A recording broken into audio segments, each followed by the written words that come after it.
3일 전 본문의 말씀으로부터 3일 전으로 거슬러 올라가면은 예수님께서 십자가를 달리셨을 때 복음서들은 예수님께서 홀로 달리신 것이 아니고 다른 사람들과 같이 처형되셨다고 하는 사실을 말씀하고 있습니다. 두 사람인데요. 양편의 두 사람 사이에 예수님의 십자가가 그 가운데 걸려 있었다 하는 말씀을 하고 있습니다. 근데 이 말씀 가운데서 이제 죄목이 있는데 예수님의 죄목은 나사렛 예수 유대인의 왕이라고 하는 죄목을 가지고 있었고, 그리고 양편에 있는 두 사람들의 죄목이 마태복음과 비교를 특별히 해보면은 이 누가복음은 차이가 있습니다. 중요한 차이입니다. 마태복음 27장 44절 말씀을 보시면은 이 사람들의 그것이 강도라고 되어 있습니다. 강도는 다 아시죠? 강도라고 하는 죄명입니다. 누가복음에서 보게 되면은 이것이 행악자라고 번역을 했습니다. 잘 쓰지 않는 말인데요. 무슨 말인지는 알고 있습니다. 행악자, 악을 행한 사람이다. 그렇게 이제 이야기를 하고 있습니다. 마태복음뿐만 아니라 마가복음도 강도라고 되어 있고, 요한으로 가게 되면 그냥 사람입니다. 두 사람이 같이 걸렸다, 매달렸다 하는 그 십자가를 매달렸다는 이야기를 하고 있으니까 누가복음만 행악자라고 되어 있습니다. 물론 원문도 다릅니다. 라스테스라고 되어 있고, 그리고 누가복음은 카쿠르코스라고 하는 그 말을 쓰니까 원문도 다르기 때문에 다르게 번역을 한 것이라고 볼 수가 있습니다. 그러면 이 누가복음에 쓴 카쿠르코스라고 하는 행악자라고 번역된 이 말의 그 의미가 다른 것과 어떤 중요한 차이가 있느냐 하면은 좀 더 포괄적이죠. 강도도 행악입니다. 악을 행한 것이긴 합니다만, 그러나 행악자라고 하면 그보다는 좀 더 포괄적인 그런 이 차이가 있고, 그보다 중요한 차이가 있습니다. 어떤 차이가 있습니까? 행악자라고 하는 것은 특히 도덕적인 면에서 그렇다, 그런 뜻입니다. 그것은 도덕적인 의미에서 이것이 행악자다 하는 이야기이고, 나아가서는요, 아주 중요한 것이 그 관점의 여하에 따라 가지고 이것이 행악이 아니고 심지어는 선을 행한 사람일 수도 있습니다. 이렇게 되면은 많이 다른 것이 되는 것이죠. 예를 들어서 이 십자가 처형을 당하는 사람들의 가장 대표적인 사람들이 정치적인 그런 모반을 한 사람들입니다. 그러니까 그렇게 보게 되면은 정치적인 모반이라고 하는 것은 로마 당국에 있어서는 그야말로 행악 중에 행악이긴 합니다만, 그러나 유대인들로 보게 되면 독립운동이거든요.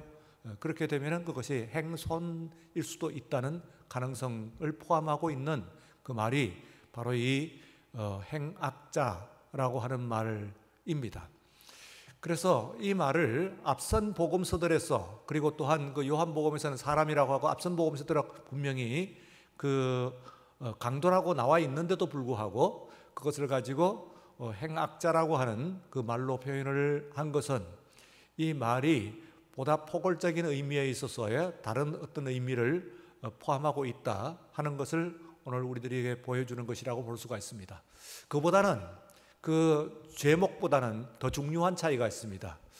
그것은 이 두 사람의 강도 혹은 행악자들이요, 다른 복음서들에서는 모두 예수님께 욕을 한 것으로 되어 있습니다. 마태복음과 마가복음에서는 두 사람 모두 예수님께 다른 그 군중들과, 그리고 또한 그 예수님을 처형한 그런 사람들과 함께 예수님을 욕을 했다, 이렇게 나와 있습니다. 그런데 그리고 또 아까 말씀드린 요한은 조금 중성적이죠. 그래서 그냥 달렸다, 두 사람이 그냥 같이 달렸다 하는 사실만 이야기하고 있고, 마태와 마가복음에서는 이 두 사람이 욕을 함께 한 것으로 해요. 두 강도들이 욕을 했다, 양편에 하고 이야기를 하고 있습니다. 그런데 우리들이 흔히 알고 있는 바로 이 누가복음에 근거한 내용인데요, 이 두 강도 중에 한 사람은 그렇지 않았다는 뜻입니다. 그렇지 않았던 그 정도가 아니고, 오히려 이 사람이 한쪽 편에서 그 사람이 예수님을 모욕하고 저주를 할 때 그 사람을 아주 심하게 꾸짖는 모습입니다. 그리고 꾸짖는 것을 넘어서 가지고 심지어는 여기서 회개를 합니다. 회개를 하고, 그리고 더 나아가서 그 자리에서 예수님께서 그를 구원하시는 구원의 보장입니다. 그가 이제 오늘 네가 나와 함께 천국에 낙원에 있으리라 하는 구원의 보장까지 받습니다. 우리가 어쨌든 마지막 순간이긴 합니다만, 그러나 살아생전에 있어서 구원의 보장을 받는 것 쉬운 일이 아니죠. 그런데 확실한 예수님으로부터 보장을 받았으니 이건 틀림이 없습니다. 그러므로 오늘 여기에 있는 이 본문은 아주 중요한 그런 그 차이일 뿐만 아니라 발전이고, 그리고 또한 그것 자체가 말하자면은 아주 중요한 누가의 메시지라고 볼 수가 있습니다. 무슨 이야기입니까? 지금 예수님께서 달린 그 양편에 달려 있는 이 강도는요, 행악자이면서 동시에 이 이방의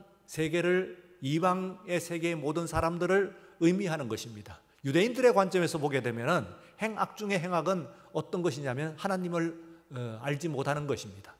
유대인들은 자신들은 하나님을 알고, 그리고 모든 이방인들은 다 하나님을 알지 못하기 때문에 행악자들입니다. 가장 큰 행악자들이라고 볼 수가 있죠. 그런데 누가의 관점에서 보게 되면은요, 이것을 그러면 그렇지 않다는 겁니다. 세상을 나가 보니까 세상의 사람들 가운데서 오히려 하나님께서 구원한 사람들이 있고, 하나님의 말씀을 받아들이고 그리스도를 주로 영접한 사람들이 있다는 것입니다. 있는 것 정도가 아니고, 심지어는 이들이 세상을 꾸짖고 나아가서는 그 유대인들조차도 예수 그리스도를 올바로 알지 못하는, 바로 하나님 자신이신 그 예수께서 이 땅에 오셨을 때 그분을 알아뵙지 못하고 오히려 그를 십자가에 못 박은 이 유대인들을 꾸짖는 그런 사람들이 예수 그리스도를 영접을 하게 되면 그렇게 되죠. 그러면은 바로 그 사람들이야말로 바로 이 행악자들 가운데서 바로 보게 되면은 참 하나님께서 구원하신 그런 사람들이다 하는 생각입니다. 메시지입니다. 그래서 이것을 가지고 성결론적이다 그런 얘기입니다.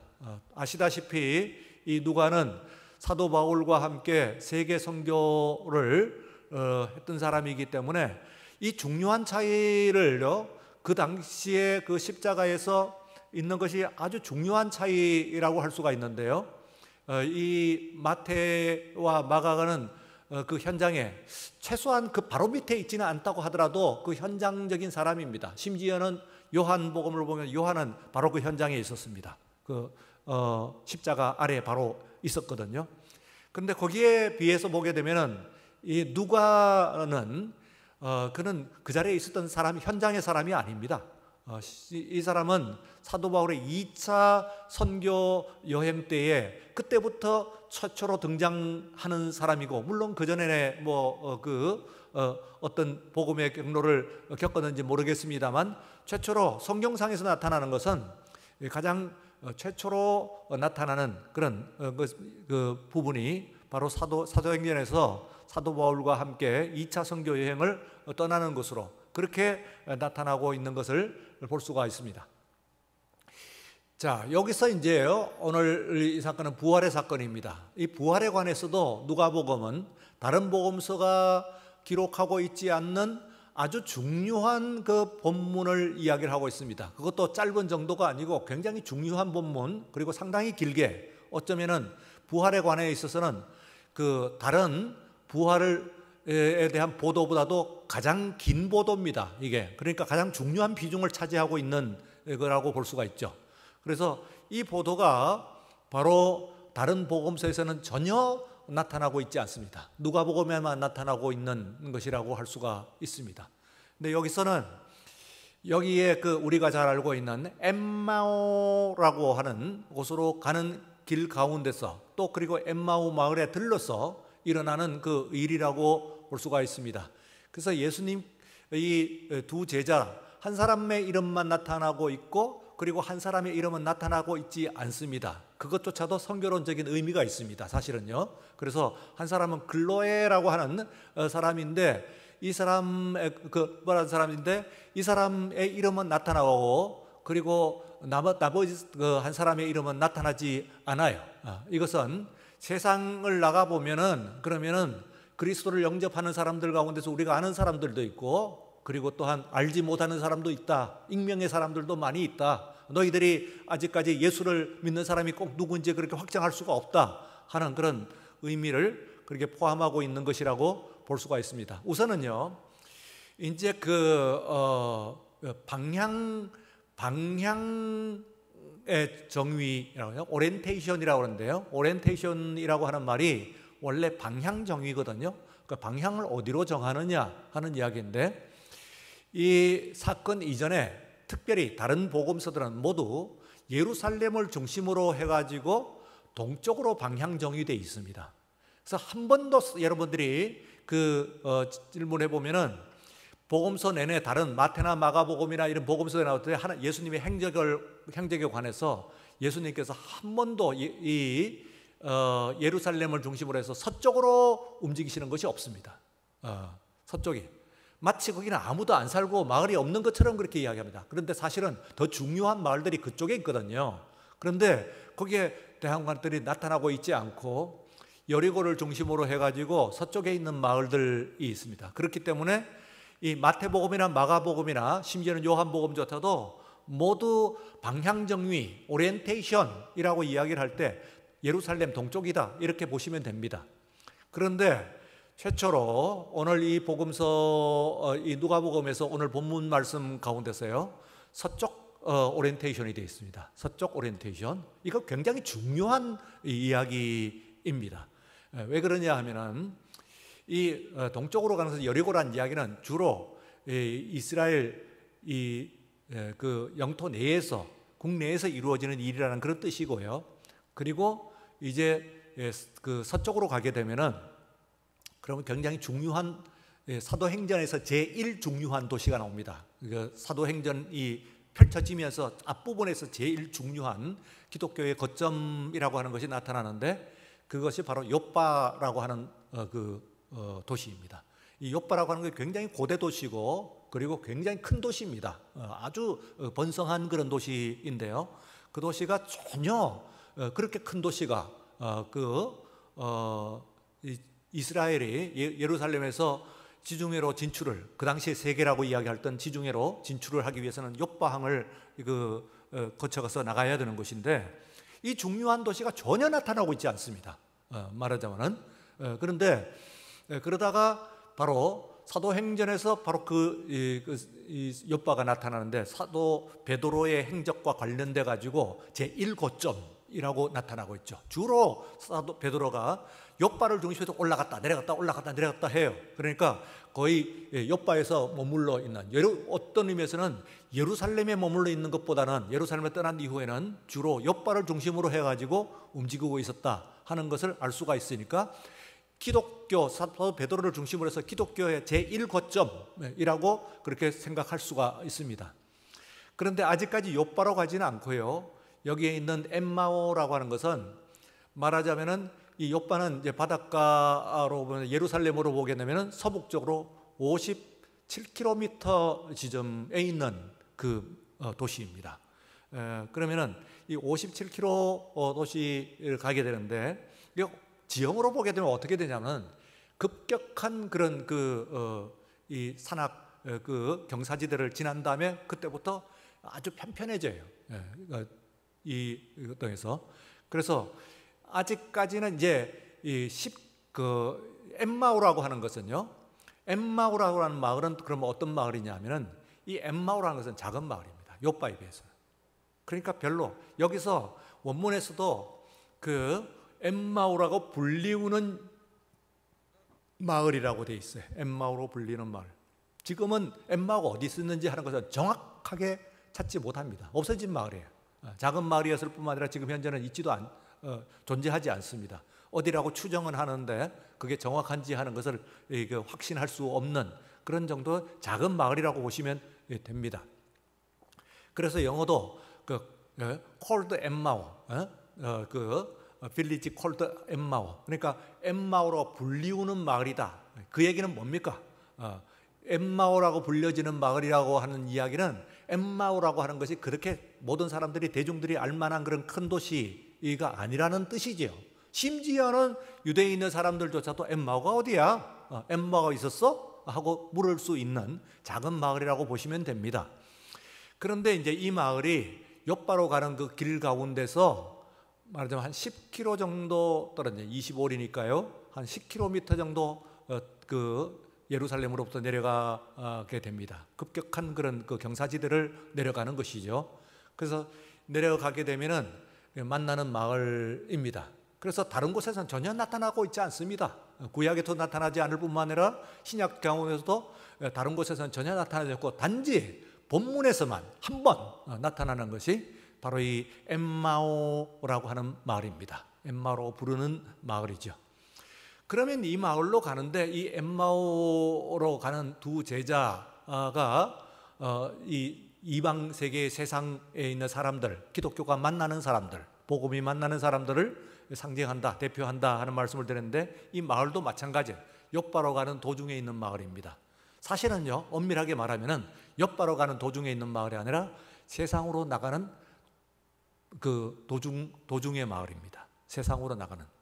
세상으로 나가기 위해서는요, 그 당시에 이제 진짜 그 지중해 세계예요. 알죠?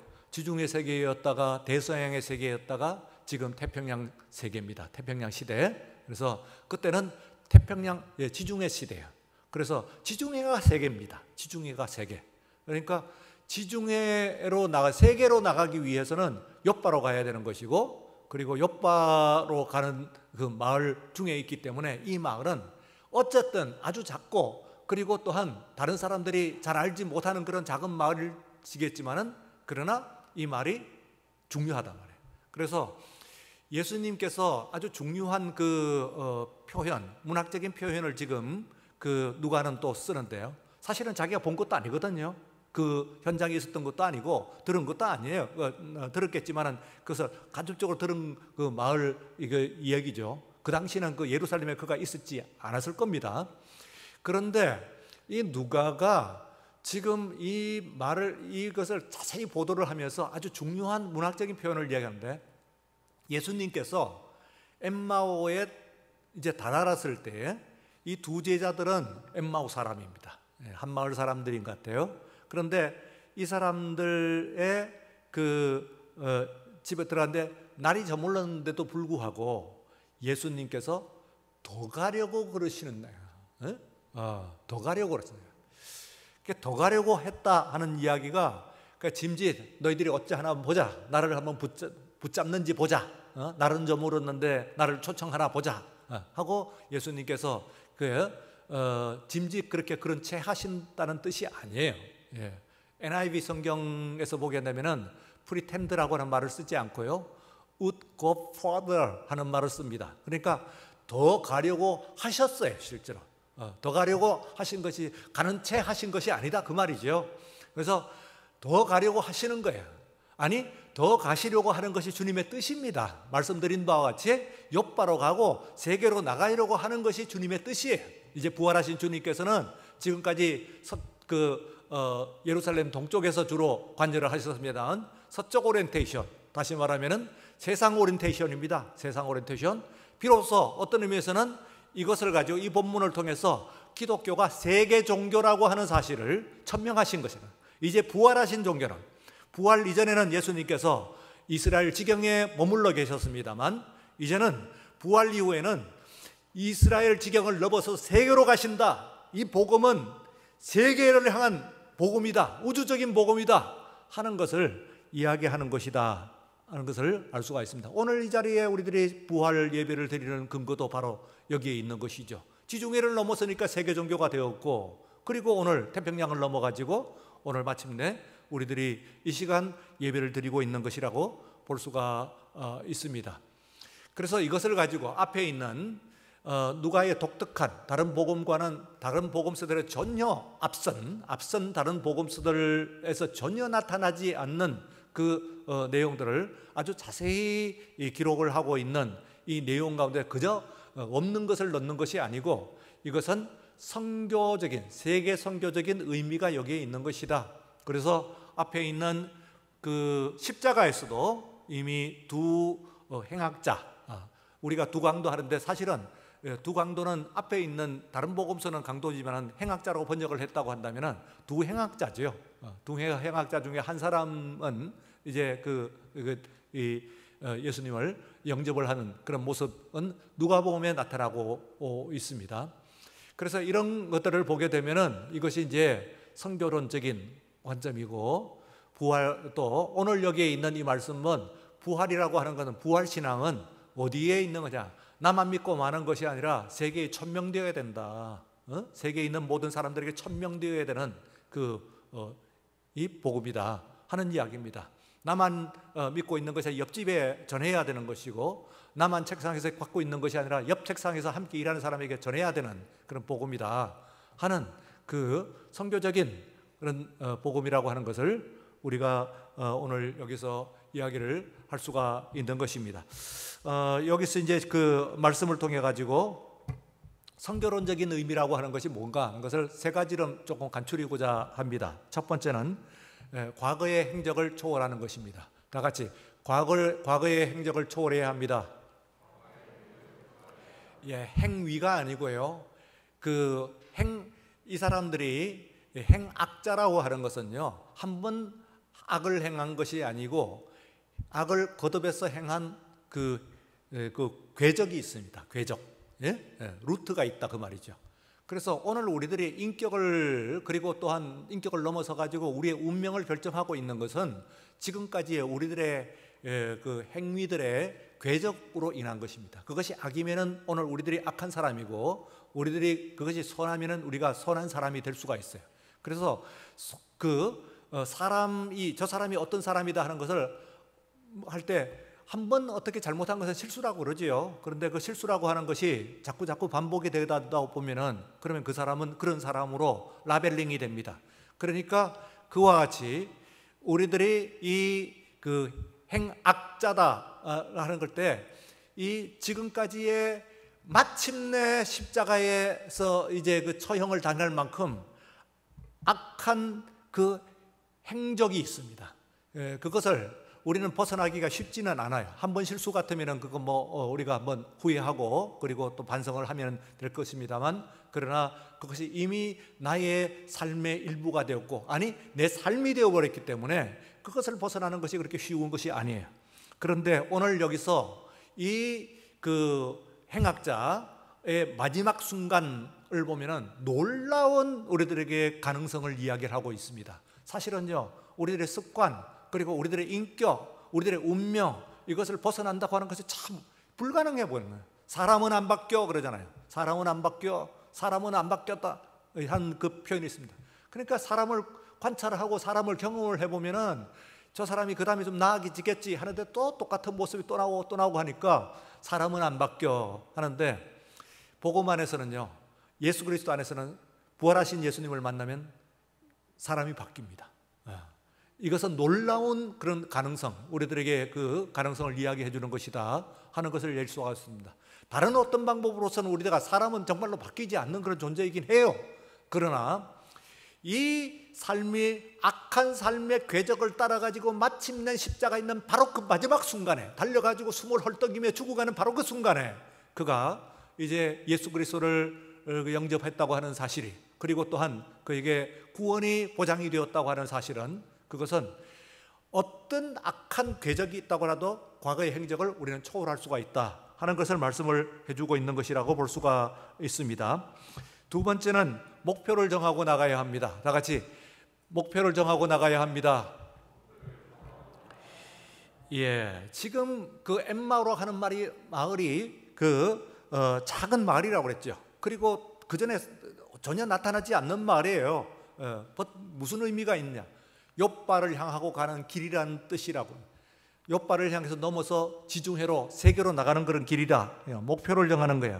그러니까 목표를 정하고 가는 것이 우리 아이들에게 있어서 이거 학원을 보내는 것도 그것도 중요하겠지요. 그런데 그 학원을 보내가지고 이것저것 뭐 기능과 기술과 지식을 습득하게 하는 것도 중요합니다만, 그러나 그 아이에게 목표의식을 정해주는 것, 이것이 굉장히 중요합니다.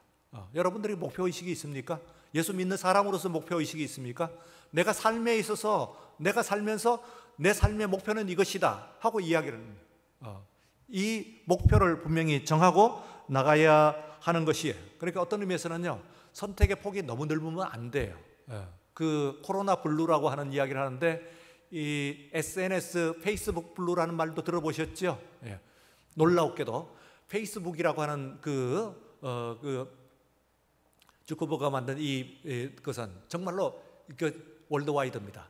온 세상 사람들이 엄청나요. 어떤 사람들은 몇십만, 몇백만 뭐 이렇게 팔로워를 가지고 있는 있습니다. 그런데 이걸 많이 해갖고 친구들이 많고, 그리고 많이 들여다보는 시간이 많으면 많을수록 우울해진다는 거예요. 우울증에 걸리더라는 거예요.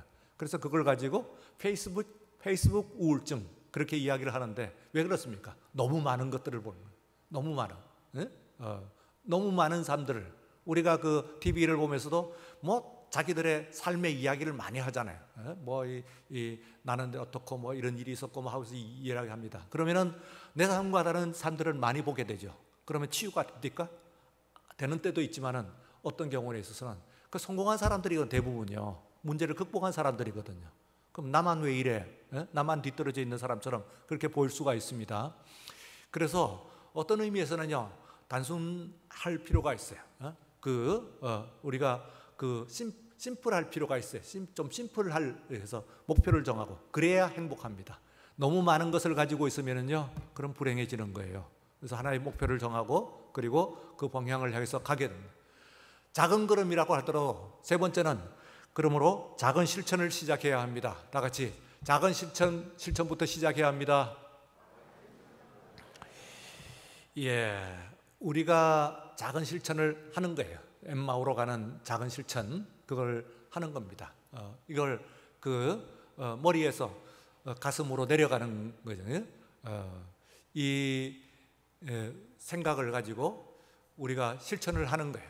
머리와 가슴 차이는 얼마나 거리가 있습니까? 목 하나 차이가 있거든요. 목이 뭐 15cm면 15cm, 좀 긴 사람은 한 20cm 됩니까? 그러면 한 20cm, 혹은 그보다 더 길면 더 길 수도 있는 것이고, 그러나 어쨌든 30cm는 넘지는 않잖아요. 그러니까 그 목 차이 이 정도 거리가 머리와 가슴의 차이예요. 그런데 이것은 이 30cm는요, 이 20cm, 30cm는 가장 긴 거리일 수도 있습니다. 어떤 사람들은 마지막 순간에 눈을 감으면서 내가 그렇게 살지 말았을 걸 하면서 후회하면서 살아갑니다. 그 강도를 보게 되면 그렇죠. 어떤 사람들은 마지막 순간까지 그것을 후회를 하면서 고치지 못하는 그런 것. 이 거리는 어떤 의미에서 일생이 걸리는 가장 긴 거리라고 그렇게 생각을 할 수가 있습니다.